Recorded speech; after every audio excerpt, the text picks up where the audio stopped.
Project शीर्षक waste हाइड्रोफार्मिक अपशिष्ट संसाधनों द्वारा टिकाऊ खेती का मॉडल।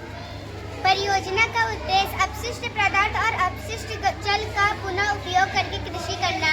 वेस्ट मटेरियल का उपयोग पुरानी पॉटली पाइप्स मटेरियल फार्मिंग का ड्रिप सिस्टम में टायर ड्रम्स के द्वारा हम अपनी खेती करें।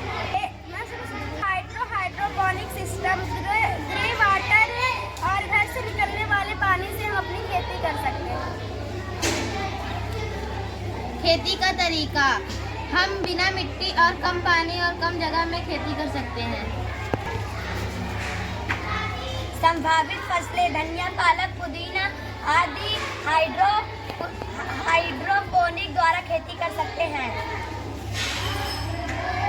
लागत और संसाधन, ये कम लागत में खेती कर सकते हैं।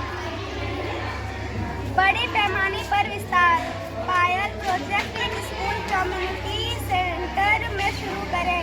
मॉडल फार्म ग्रामीण क्षेत्र में 1 से 2 एकड़ जमीन पर तैयार करें। सरकारी सहायता सब्सिडी और सहयोग हेतु प्रस्ताव भेजे। ये पर्यावरण को बहुत ही लाभदायक है।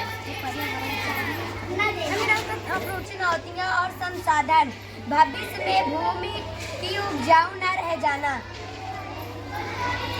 संभावित सहयोगी SCR कंपनियां, रिलायंस फाउंडेशन, टाटा ट्रस्ट आदि। सरकारी योजनाएं PM कुसुम, मनरेगा, ग्रामीण विकास विभाग, NGOs, पर्यावरण और किसान हितैषी संस्थाएं।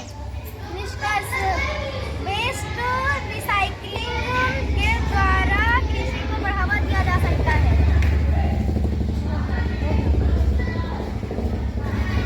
आपने इस विषय को क्यों चुना है? भविष्य में खेती योग्य भूमि की कमी और भूमि का अनुपजाऊ होना।